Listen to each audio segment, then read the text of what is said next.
Hello and welcome to part 6 of the A to Z Stitch with me, where I stitch my Raccoon Cabin. That is the first part of the Frosty Forest series that is made by Cottage Needleworks.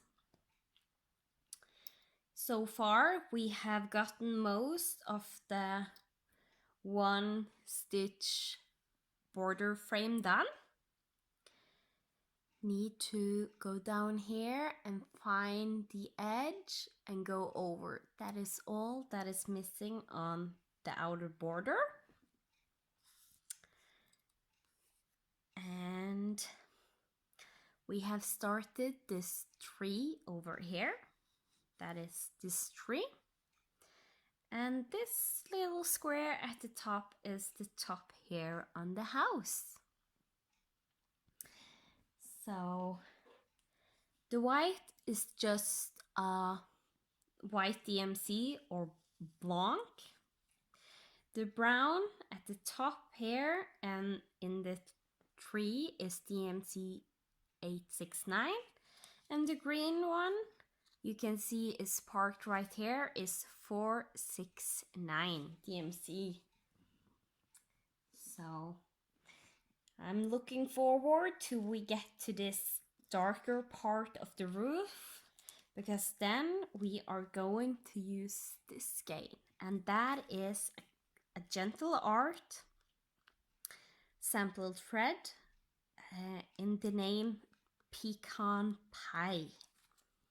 So I think that will be really fun when we get to work with special floss. But now, so far, we are still focusing on the border and on this tree right here. So I think for this stitch with me that I will work the rest of the branches on the left side, because then I will end my floss and I will start working from the top afterwards. But I will do a little bit of green down and then secure it. And then we're going to pick up the white floss parked over here and do some more border. Because if you see on this pattern, there is a lot of white, so we have to do a little bit of both. So for me, I could do all the white at once, but I think it would be a little bit boring for you guys. So instead, I have decided to mix it up a little bit each video.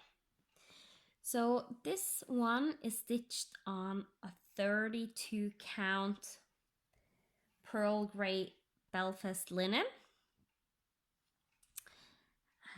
It is the call for color, and it is 18 by 18 inches. And it's so big so it can fit all 9 patterns of the Frosty Forest series on it, with about 2 3/4 inch border around the whole thing. So this little motif isn't really that big, this little pattern, but with all 9 patterns, this is a big project. And I enjoy big projects. If you have followed me for a while, you will know. If you're new, then welcome. It's really good to have you here. More information about the patterns, the different patterns,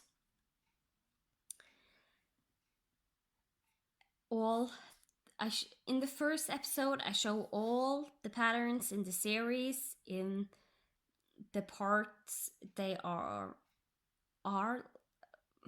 in the numeric order of the parts of the pattern. And I explain where I have gotten everything from.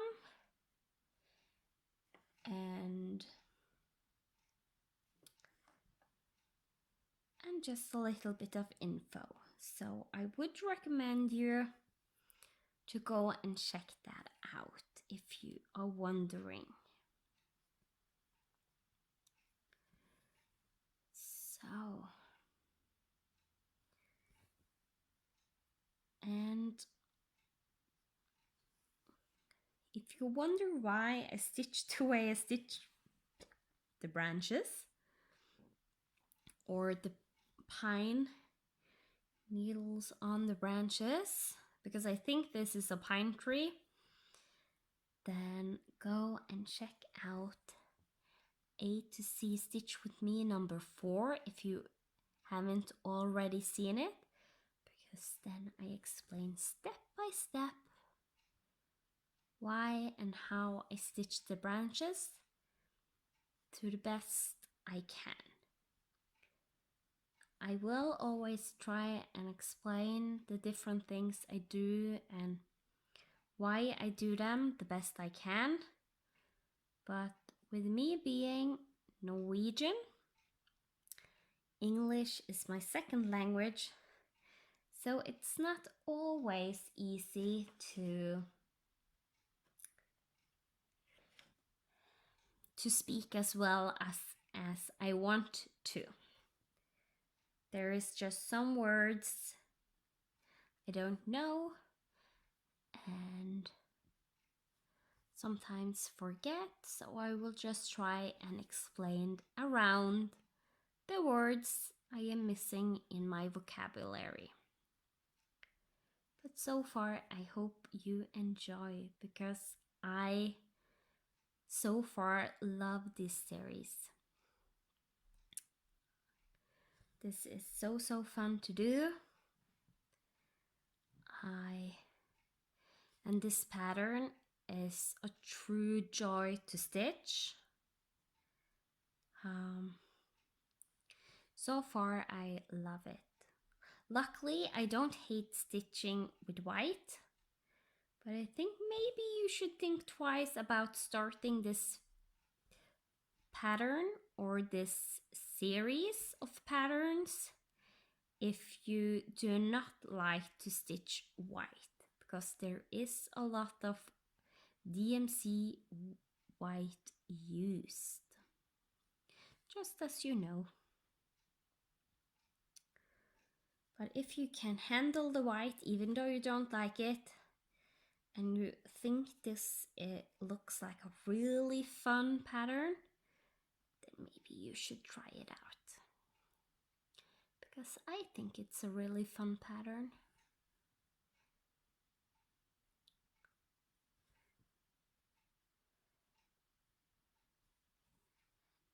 Do 1 and 2, and now I'm doing this trailing off and going back because this is the last 2 green stitches on this side of the 3, and I want to end with a pin stitch. And I like better to end my pin stitch where there are stitches on both sides, either both top and bottom or left and right.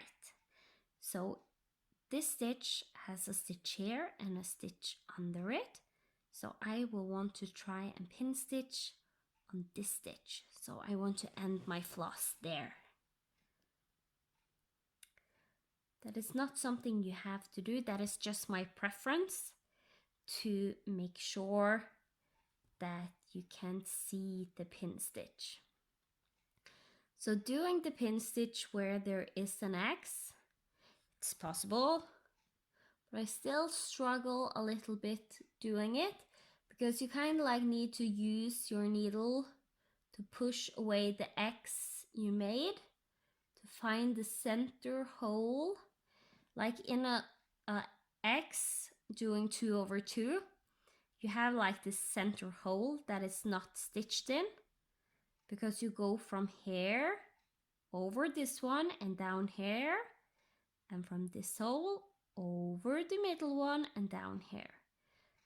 So during the pin stitch, you don't use the holes that you already have stitched.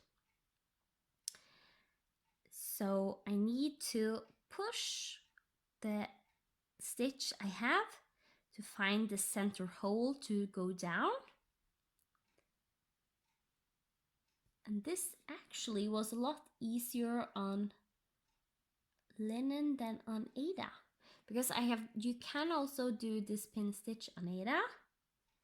You just need to pierce the fabric since it's not a pre-made hole in the middle.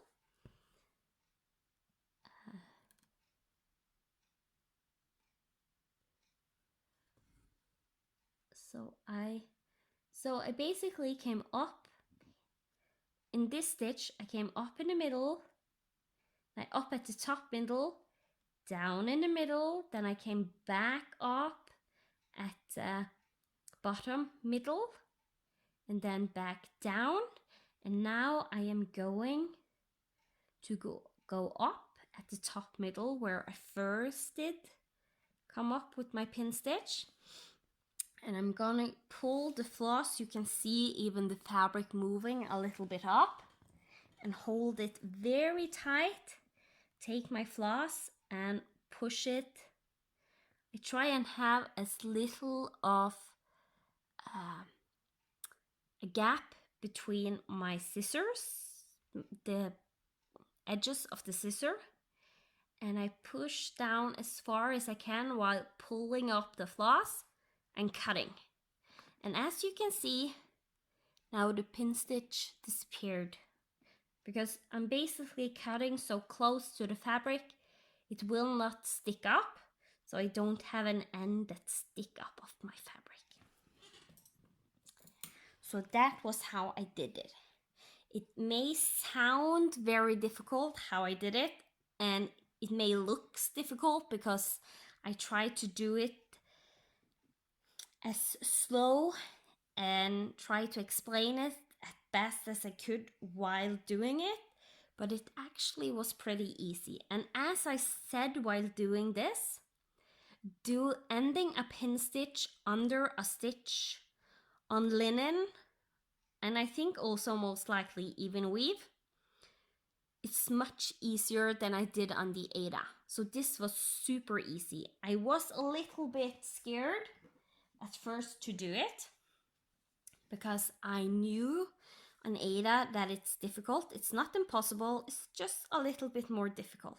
This one felt almost like just doing a normal pin stitch, only pushing slightly on the X to find the hole to go down. On the Aida, you have to pierce and make your own hole in the middle, and that's difficult when you can't see the middle of the square since there's already a stitch there.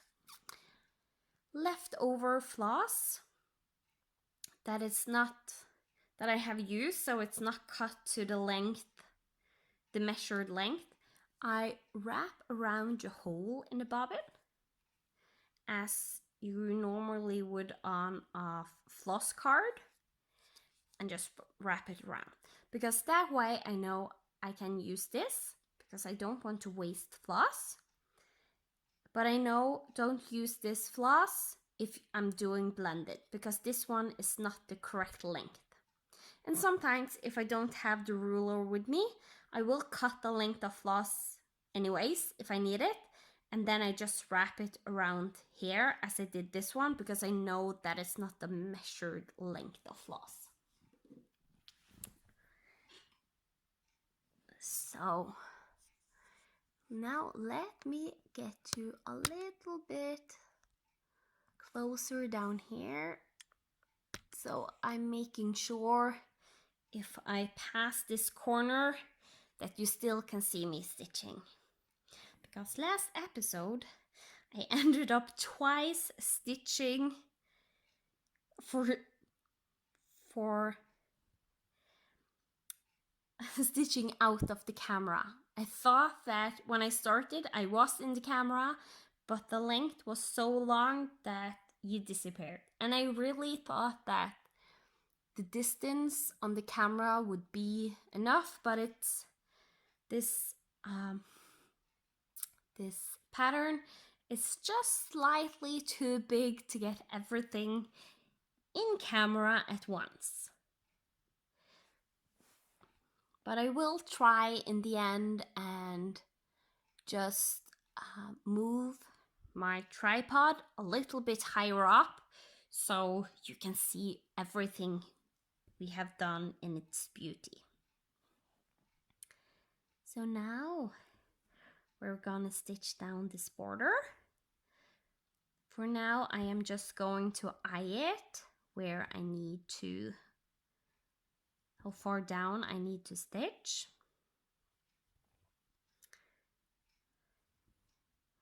That's the normal way I would do it.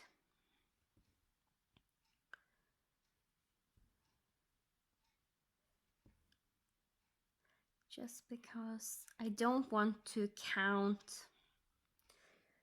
40 or more stitches. I am even bad at counting to over 10 while stitching. I like to just stitch a good length and then count and see how far I am. And when I'm closing in to the number I'm supposed to have, then I will start counting for real, so we don't do a mistake.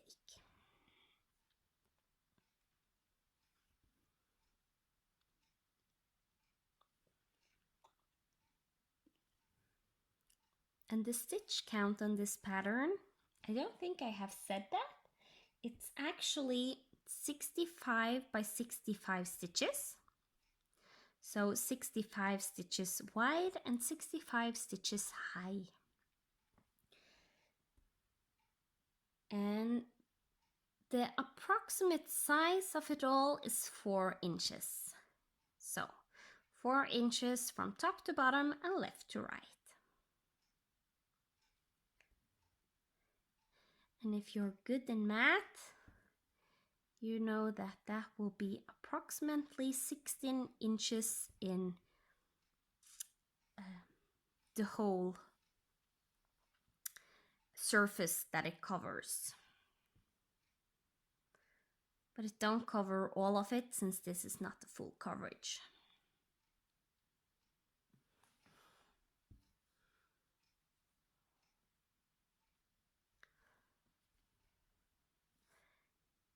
So, and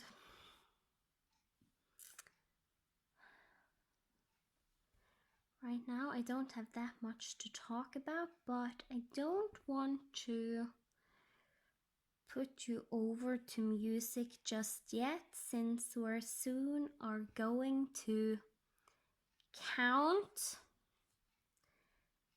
and see if we are at the amount of stitches we need to do.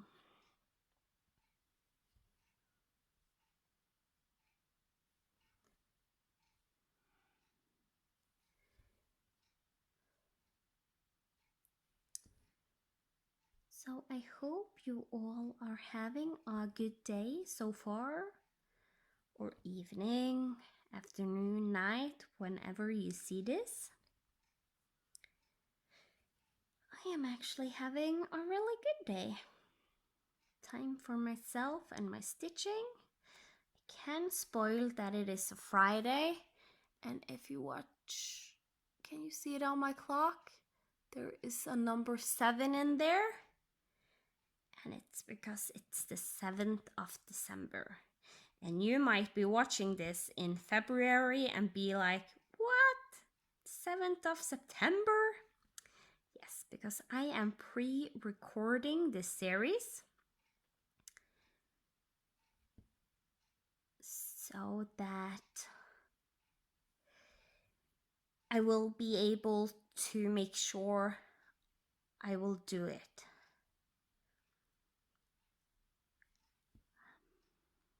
Because if not, I want to get this out as regularly as often as I can, but not like every day, don't worry. And you probably already would have seen this by now because you are in my future. Who said time travel isn't possible?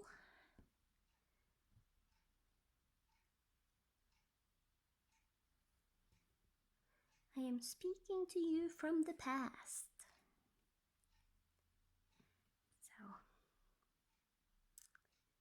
but that is all good. We are still having fun. And if you're like me, then you will really love this series.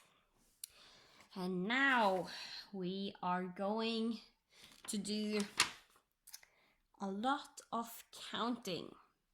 So let's see. First, I need to count on the pattern.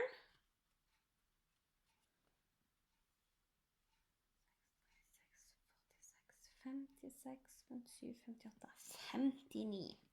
All right.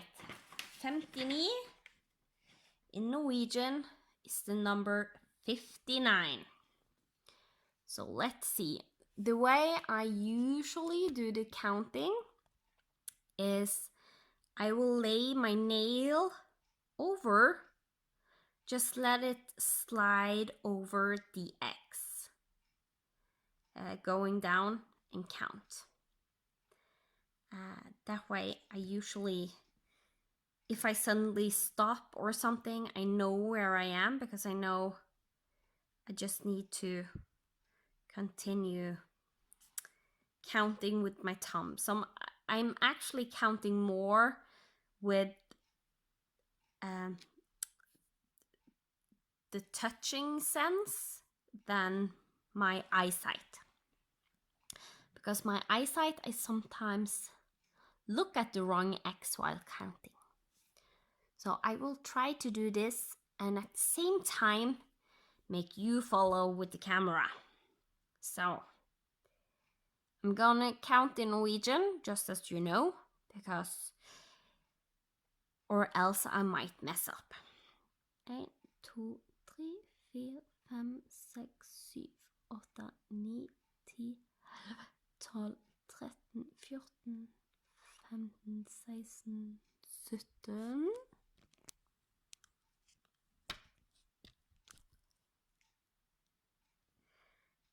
19, 20, 21, 22, 23, 24, 25, 26, 27, 28, 29, 30, 31, 32, 33, 34, 35, 36, 37, 38, 39, 40, 41, 42, 43, 44, 45, 46, 47, 48, 49, 50, 51, 52, 53, 54, 55, 56, 57, 58, 59. And if that was correct, then I have 59 stitches, as I'm supposed to. And that means I am supposed to be on the same line as this. So now I take a pin I have, because it's better to hold, and I just slide it and follow the holes from here over, trying to make sure. And if I need to stop like now, I just push it a little bit through. Needed to move my hand.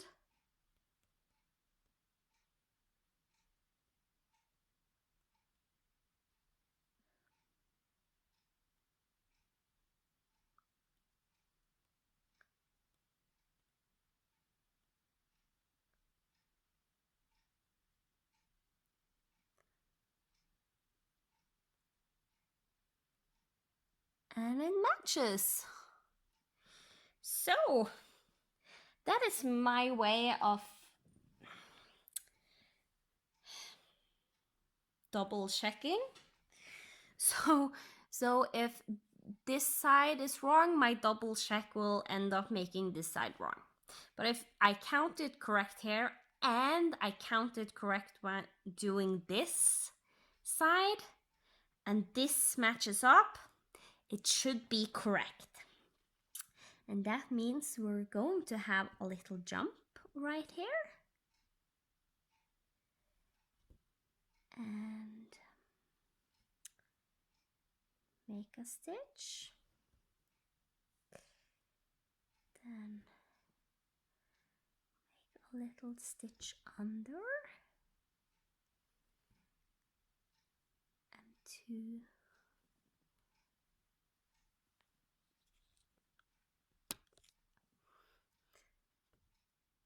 And one to the side.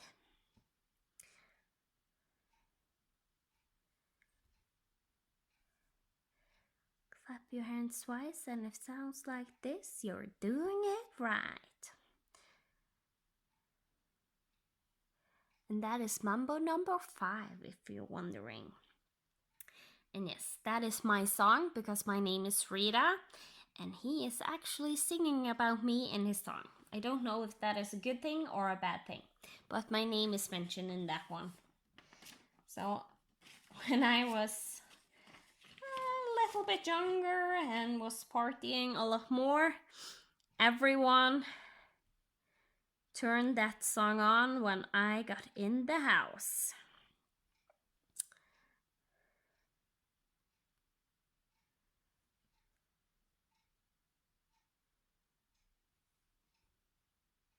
And sometimes if I visit with some friends that I still have, they still can sometimes put on that song just to remind me of the good times. I don't like these 2 stitches because when I'm moving if I'm moving stitching from bottom up or from my right to left, then I usually need to do my stitches from top to bottom instead from bottom. So instead of doing them bottom left to top right and from bottom right to top left as I usually do my stitches, I need to do them in the opposite way. So I do them from the top right to the bottom left and from the top left to the bottom right.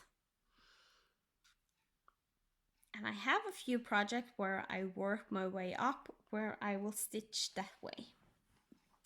Because then my stitches, just the way of the stitches with the, as I have said many times, or at least a few times in this series, I don't like when the leg of the stitch get prolonged under, which basically happened here. Even though it went down on a diagonal, the stitch got a tiny bit prolonged to this direction, so the stitch didn't look correct. And that means I also need to change the direction of that leg. So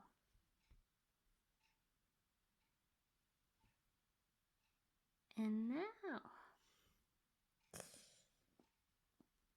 I hope that will make my stitches look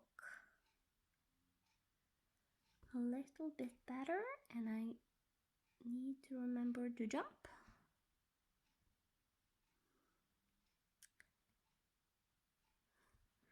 Like this. Now, much better.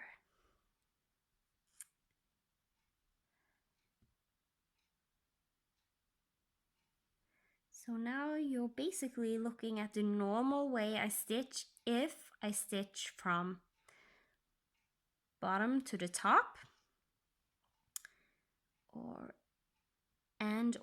if I stitch from right to left. Normally when stitching bottom to top, I will also always stitch from the right to the left.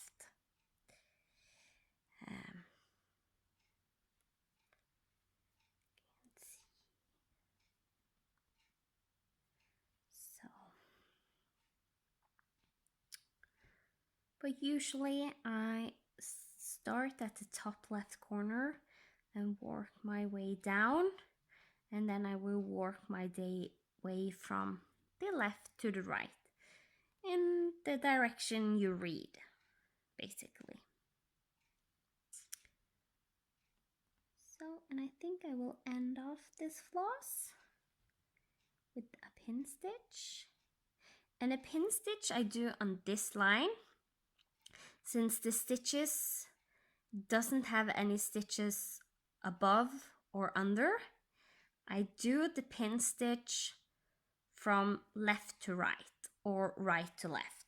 It doesn't really matter too much what direction you use. You can even use top to bottom, but I like to make sure the direction of my pin stitch is being just a tiny bit extra hidden, so you can't see it.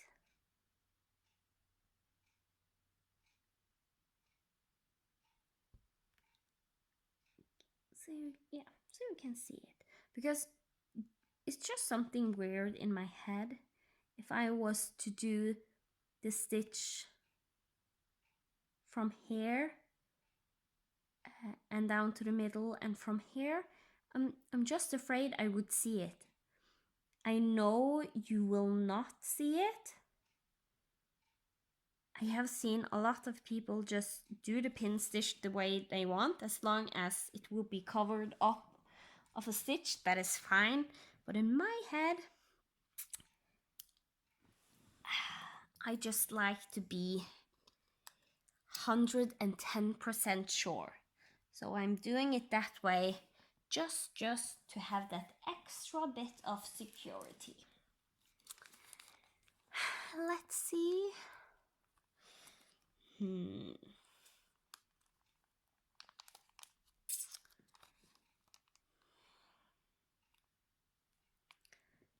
I think that maybe, since there isn't that much left of this recording session, maybe we should do some more green. What do you think? We have almost the border complete. Or do you want me to complete the border to see if it lines up?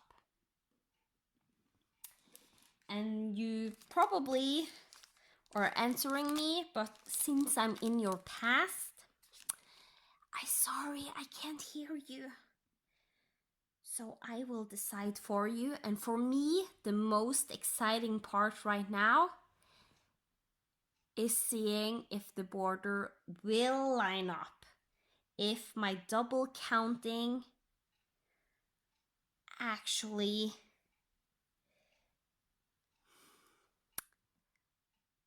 was correct both time I counted. So.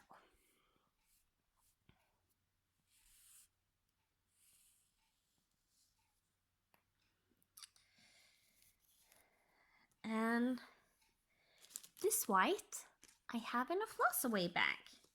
And I have explained that on an earlier video. And that is because I work from a master bobbin set that I have in a double-sided bobbin box. And as you can see on floss away bags, I just wrap the floss around my fingers. so I can tuck it down in the bag. So I work from a master set, but since I know all of these patterns are going to use more than one skein of white, I have one skein of white especially set off to this project. Just so that I suddenly don't have, if in my master set I change out the color of white I am using, that it's not a problem with the... You all are probably yelling at me, but when things are dyed at the different times, there can just be a tiny hint different in the color, even though DMC dye lot issues, even though DMC don't have that, especially, I have never noticed it. The only thing I have noticed is white floss that have been laying around for a little while sometimes tends to get a little bit yellowish. But if you wash the white floss, that would go away, because I think it's just the fat from your fingers. And no, that's not gross, that's something everybody has, or else your fingers will be super duper dry. So it's just the fat from your fingers that has come on to the skein or the floss, and over time it will make it a little bit yellowish. And that's why you also should wash your project after you're done stitching them.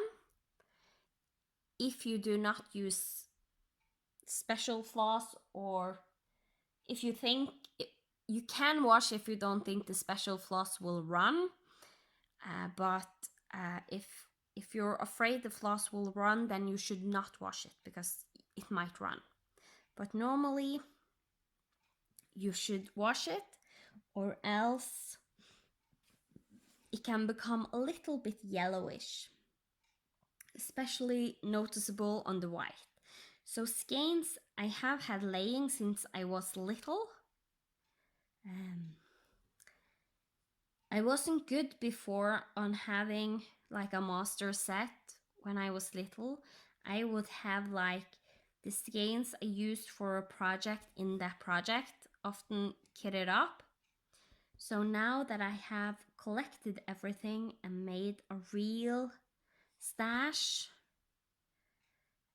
and have everything together, sometimes I will take a skein for a special project. I have done it with some more, especially if it needs multiple skeins of a color. I will do that.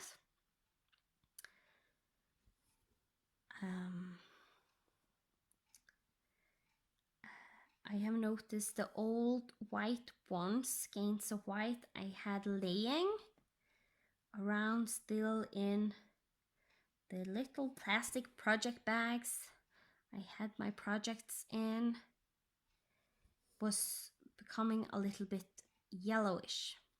So I just need to wash them and dry them before using them, but that's no problem. So that's how I found out that they are a little bit yellowish.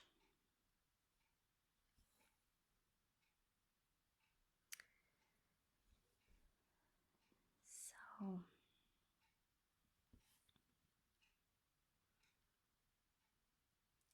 and in reality, if you don't wash your fabric, it's not the end of the world. And since everything will be just start to yellow a little bit, and it's not much, it's like you have to be right up in like eyes this close to the fabric to see it, to see the yellow hint. But since it will be on the whole piece, since everything is handled by your fingers and the fat from your fingers, then everything will get that yellowish tone and it will not be noticeable. And also, if you have it, I like some things can be a little more yellow from the sun and things like that, just the natural way things are. I remember my mom had like this reddish brown floor, and my dad was tired of her redecorating her living room, and I understand him because I felt the same way when I lived at home. She could redecorate like every month if she wanted to, her living room. So when they got a new house and got like special floors and things like that they have saved up to,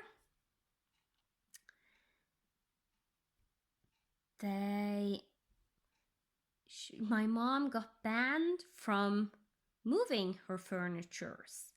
And under the couch and the little table in the living room where the couches were sitting around, there was a rug. Not a wall-to-wall rug, just a little rug covering the surface beneath the table. And after 2 years, she was going to do a deep clean on the rug. And remember, she had like a reddish, dark brown. And no, it's not one of those rainforest trees. It was another tree that is not a part of cutting down the rainforest. But it's more expensive since it's not from the rainforest. The sun was coming in the windows most of the days when it's sunny in Norway, which is like maybe half the year we have sun.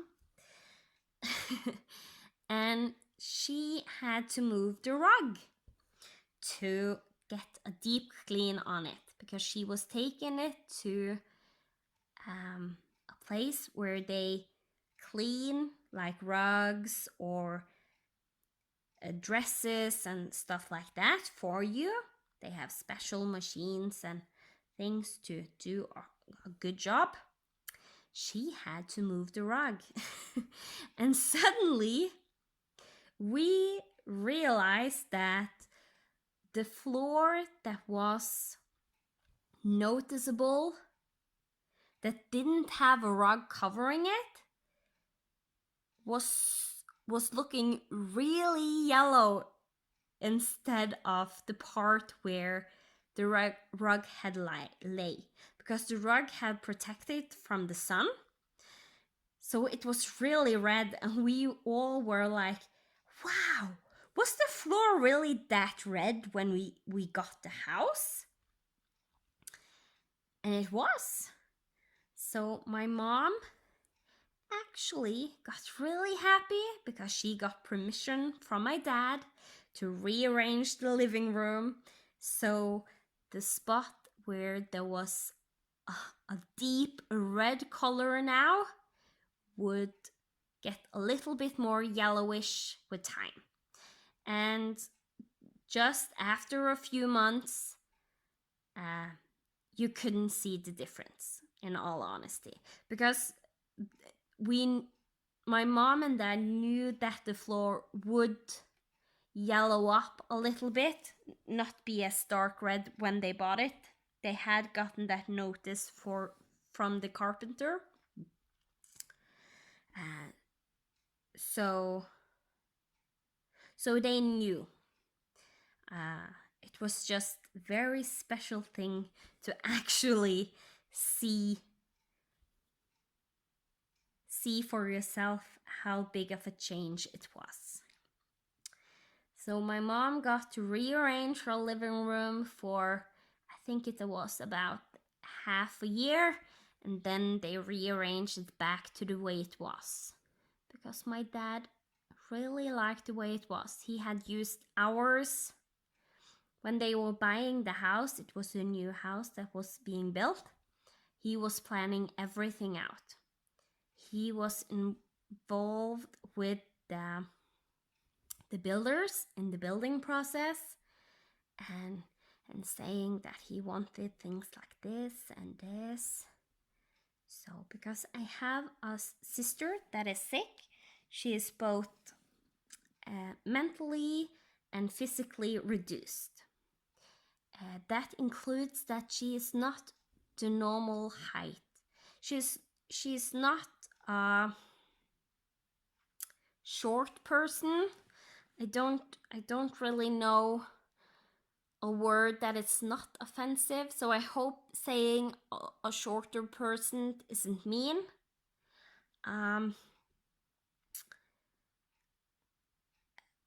Because being like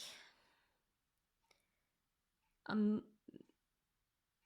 midget or being like, there is a term for when you are under 150 centimeters. The word we use in Norwegian would be translated dwarfs, but I think that might be offensive. So I'm sorry if you are offended. I don't mean to. I just don't have the word I need, so sorry. But she is over 150 centimeters, but she is over 150 centimeter with just 1 centimeter. And we knew that when the house was being built. So everything is in that house with light switches, and the toilets are placed just a tiny bit lower on the walls. So when she did grow up, she was able to use the switches without having to stretch herself too much. Because since she is physically reduced, that can be a strain for her. So to make it a more friendly house for her, they decided in the building process to make the people just, while it was being built, just put a tiny bit lower than it normally would, so she could easily use it.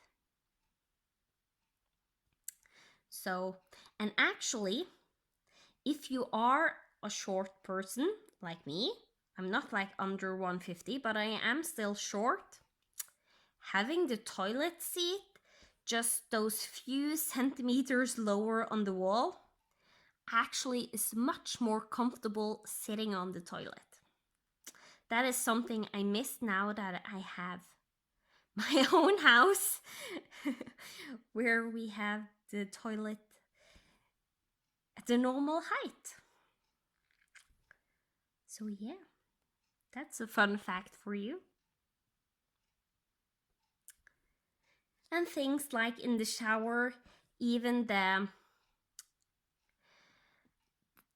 knobs to turn the heat on and decide the heat in the shower was also put lower on the wall, so she would be able to use it for herself.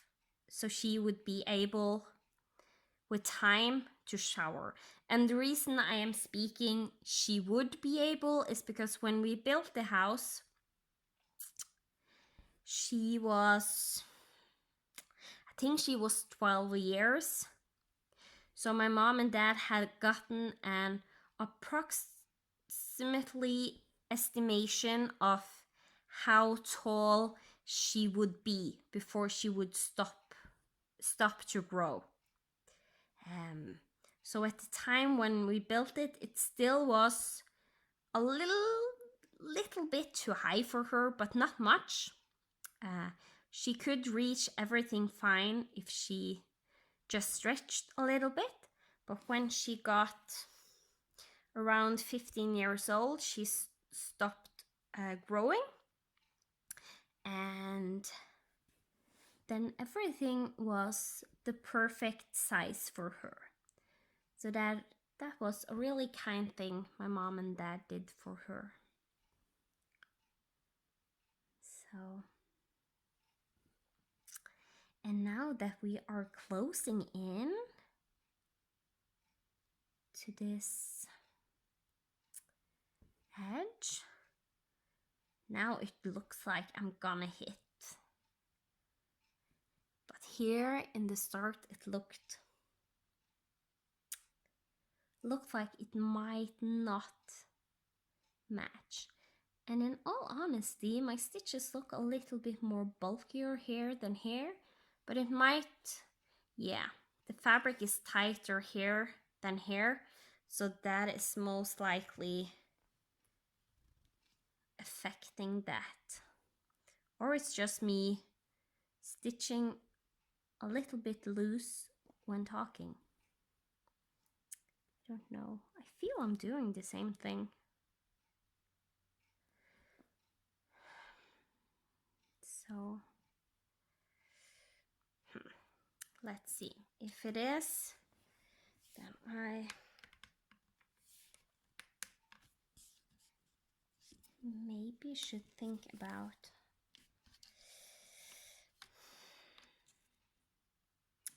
don't want to pull all these stitches, but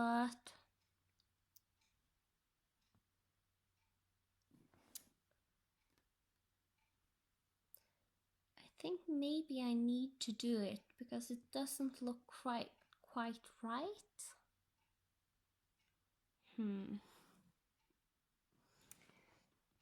Or is it just me being too close to the fabric?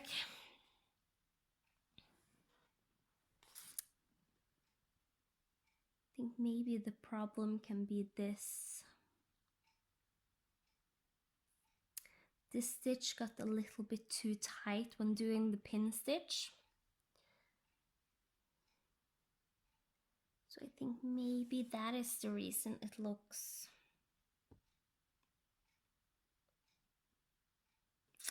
Yeah, that is too bulky. I have to frog. I'm frogging like this. I'm just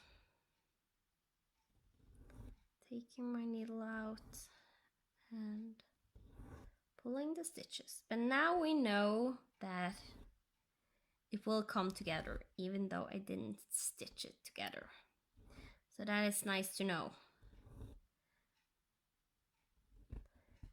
And now you can see how picky I am about my stitching. It's almost a little bit embarrassing showing how picky I am with my stitching, but I put a lot of work into it and I want it to look the best that I can. So if I know it doesn't look as good as it can, then I need to redo it. Because if I'm going to have this on my wall and watch it for years to come, these minutes of my life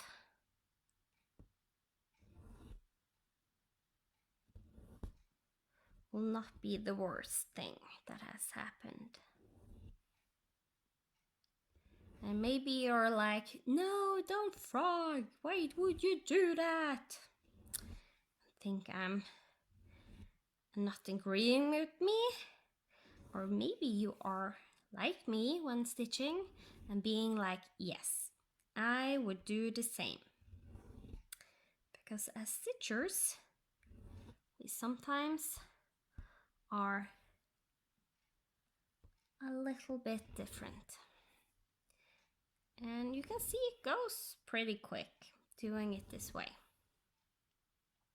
So I take my needle under first the top leg of the stitches and pull through, and then I go over with my hand, just smoothing out the floss again.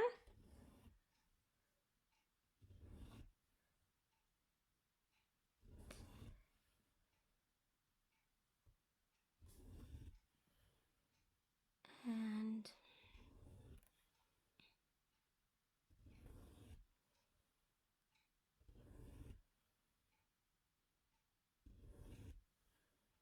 that's basically how I do it. Take the top leg first, so then the bottom leg, and the next stitch. And if I would have done Danish method, then I would do all the top legs first and then the bottom legs. And this is why I don't like the English method, where you stitch one X at a time, because if you do a mistake, I would have noticed this doing the half stitches one way in the Danish method, and I could have fixed it by just stitching a little bit tighter on my way back.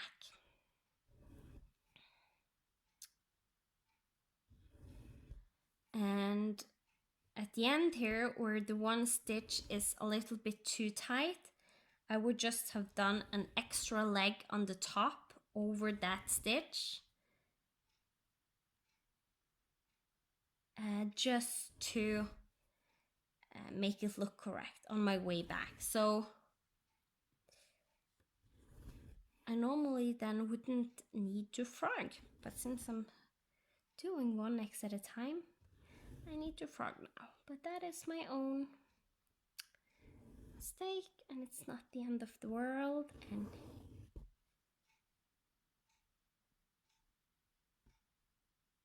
I think we're now just trying to wiggle the floss. Since I start with the loop method, just need to be careful at what end I pull the floss.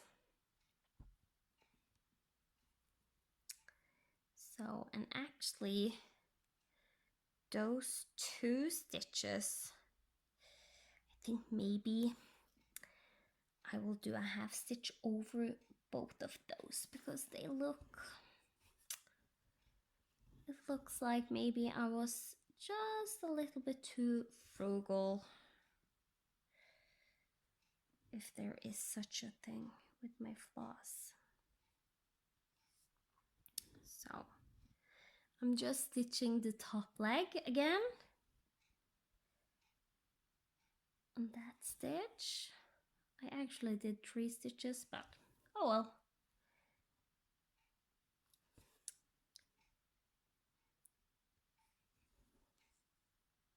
And that made it all look so much better already, actually.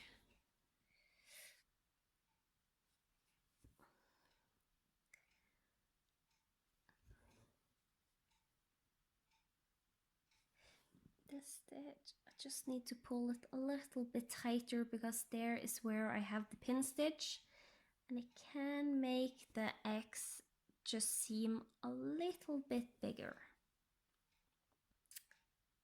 But yeah, now it looks correct. The stitches, they look much nicer and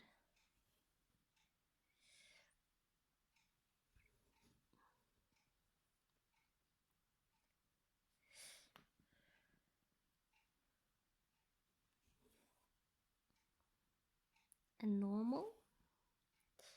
But I think, yeah, we are long overdue with this video. So this will be a long one, guys, because I have talked most of the video. Because the ones I don't talk as much, I speed up, so they are going to be slower. So this one will be a little longer treat for you. So with that, I will just hurry up and say thank you so much for watching, and I will see you next time. Bye!